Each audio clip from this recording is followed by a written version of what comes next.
ആദ്യത്തെ പ്രാണായാമം എനിക്കൊന്നു ചെയ്യാൻ പലർക്കും ഒരു ബുദ്ധിമുട്ടുണ്ട്. അത് എങ്ങനെയാന്ന് മനസ്സിലാവായിട്ടാണോ എന്താന്ന് അറിയില്ല.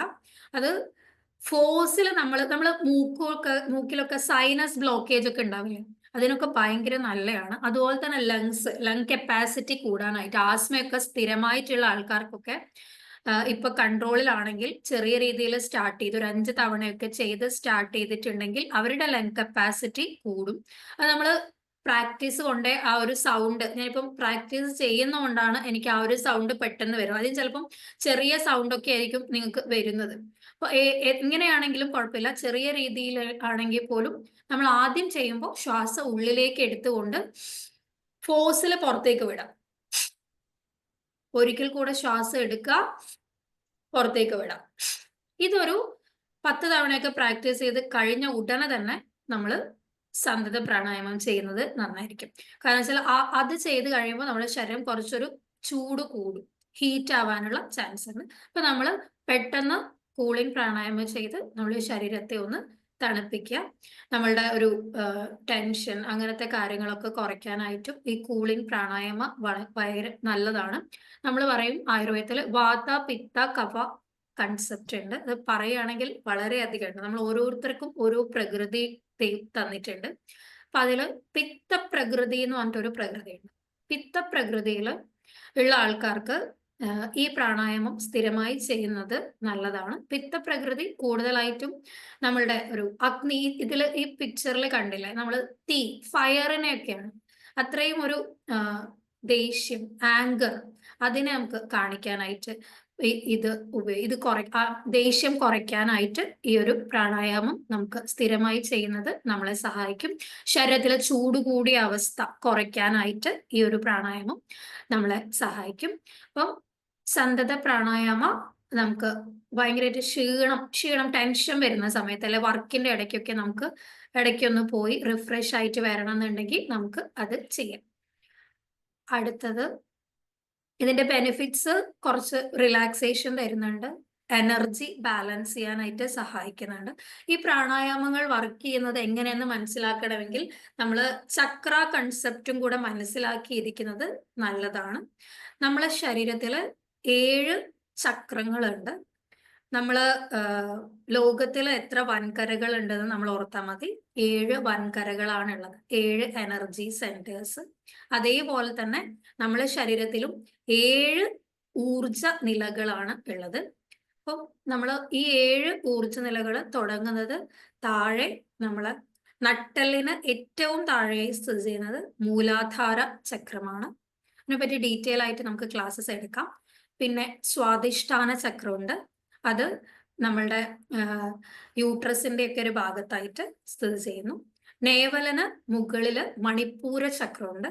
അത് കഴിഞ്ഞ് ഹൃദയ ഭാഗത്തായിട്ട് അനാഹത ചക്രമുണ്ട്.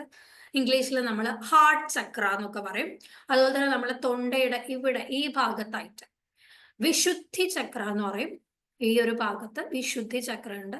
ചക്ര ഓഫ് പ്യൂരിറ്റി എന്നൊക്കെ പറയുന്നത് വിശുദ്ധിയുടെ ഒരു പ്യൂരിറ്റിയുടെ സിമ്പലായിട്ട് കാണുന്ന ഒരു ചക്രയാണ്. നമ്മൾ സംസാരിക്കുന്ന വാക്കുകൾ നമ്മളെ കമ്മ്യൂണിക്കേഷൻ നല്ലതാവണമെങ്കിൽ അല്ലെങ്കിൽ നമ്മൾ പറയുന്ന ആൾക്കാർക്ക് എക്സ്പ്രസ് ചെയ്യാൻ പറ്റണമെങ്കിലൊക്കെ ഈ വിശുദ്ധി ചക്ര നന്നായിരിക്കുന്നത് നല്ലതാണ്.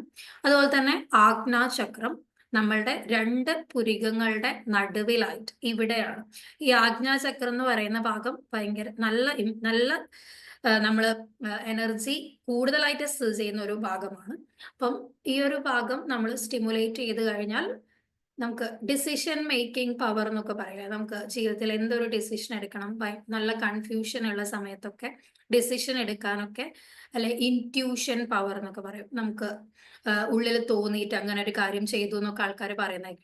അത് ഈ ഒരു ചക്രം നമ്മളെ ഒരുപാട് നല്ലൊരു തീരുമാനങ്ങൾ എടുക്കാനൊക്കെ നമ്മളെ സഹായിക്കുന്നുണ്ട്. നമ്മൾ വേറൊരു ക്ലാസ്സിൽ വിശദമായി അതിനെപ്പറ്റി പറയുന്നുണ്ട്, അതെങ്ങനെയാണ് സ്റ്റിമുലേറ്റ് ചെയ്യുന്നത്. അതിന് പ്രത്യേകമായൊരു മെഡിറ്റേഷൻ തന്നെയുണ്ട്, ത്രാടക് മെഡിറ്റേഷൻ എന്ന് പറയും.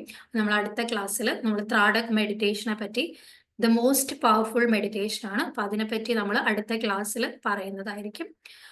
പിന്നെ അത് കഴിഞ്ഞ് ആജ്ഞാചക്രത്തിന് തേർഡ് ഐ ചക്ര എന്ന് പേരുണ്ട്, 3ാം കണ്ണ് എന്നൊക്കെ പേരുണ്ട്. പിന്നെ ഇവിടെ ഒരു ചക്രമുണ്ട്, ക്രൗൺ ചക്ര എന്ന് പറയും. ക്രൗൺ ക്രൗൺ ചക്ര എന്ന് പറയുന്ന ഈ ചക്രം നമ്മളെ ഡയറക്റ്റ് ആയിട്ട് കണക്ട് ചെയ്യുന്ന ഒരു ചക്രയാണ്. സ്പിരിച്വൽ ആയിട്ട് നമ്മളെ കണക്ട് ചെയ്യുന്ന ഒരു ചക്രയാണ്. ദൈവവുമായി നമ്മളെ കണക്ട് ചെയ്യുന്ന ചക്രയാണ് ഇവിടെ സ്ഥിതി ചെയ്യുന്നത്. അങ്ങനെ 7 ഊർജ നിലകളാണ് നമ്മളുടെ ശരീരത്തിലുള്ളത്. ഓരോ ഊർജ നിലയിലും നമുക്ക് തന്നെ മനസ്സിലാക്കാൻ പറ്റും. എനിക്ക് ഇന്ന സ്ഥലത്ത് ബ്ലോക്ക് ഉണ്ട്, ഇന്ന സ്ഥലത്താണ് എൻ്റെ ഒരു അത് നമുക്ക് മനസ്സിലാവുന്നത് നമ്മളെ ജീവിതാനുഭവങ്ങളിലൂടെ നമുക്ക് മനസ്സിലാവും, അല്ലെ നമ്മളിപ്പം കടന്നു പോകുന്ന ബുദ്ധിമുട്ടുകളിലൂടെ നമുക്ക് മനസ്സിലാവും. ഇന്ന ചക്രയിലാണ് അത് കറക്റ്റായിട്ട് 15ാം നൂറ്റാണ്ടിൽ എഴുതിയിട്ടുള്ള ബുക്കുകളിൽ ഇന്ന ഇമോഷൻസ് ആണ് ഇന്ന ചക്ര ബ്ലോക്ക് ചെയ്തിരിക്കുന്ന ആൾക്കാർക്ക് ഉണ്ടാവുന്നത് അടക്കം വളരെ വിശദമായി ചക്രനെ പറ്റിയിട്ട് ക്ലാസ് എടുക്കാനുണ്ട്. ഒരു ക്ലാസ് ഒന്നും മതിയാവില്ല, അത്രയും വലിയൊരു ടോപ്പിക്കാണത്. അപ്പോൾ ഒരു ദിവസം ഒരു ചക്ര വെച്ചിട്ടെങ്കിലും നമുക്ക് നോക്കാനായിട്ട് നോക്കാം. അപ്പം ഇവിടെ മുതൽ നമ്മൾ സ്പൈനിന്റെ നട്ടെല്ലിന്റെ അവസാന ഭാഗം വരെ നമുക്ക് 7 ചക്രങ്ങളാണ് ഉള്ളത്. അപ്പം ഈ പ്രാണായാമങ്ങൾ വർക്ക് ചെയ്യുന്നതും ഈ ഒരു എനർജി ബ്ലോക്കേജ് മാറ്റാനുള്ള തരത്തിലാണ്. അപ്പൊ നമ്മൾ ശ്വാസം കഴിക്കുന്ന മുതൽ താഴെ വരെ നമുക്ക് ചക്രങ്ങളിലെ ബ്ലോക്കേജസ് മാറ്റുക എന്നുള്ളൊരു കാര്യം കൂടെ പ്രാണായാമങ്ങൾ ചെയ്യുന്നുണ്ട്. അപ്പം ഇതിന്റെ കൂളിംഗ് പ്രാണായാമമായിട്ടുള്ള സന്തത പ്രാണായാമന്റെ എഫക്ട്സ് ആണ് നമ്മളിപ്പോൾ മനസ്സിലാക്കിയിട്ടുള്ളത്. അടുത്തത് ഭസ്ത്രിക പ്രാണായാമമാണ്. ഭസ്ത്രിക, ബെല്ലോസ് ബ്രീത്ത് എന്നൊക്കെ പറയും.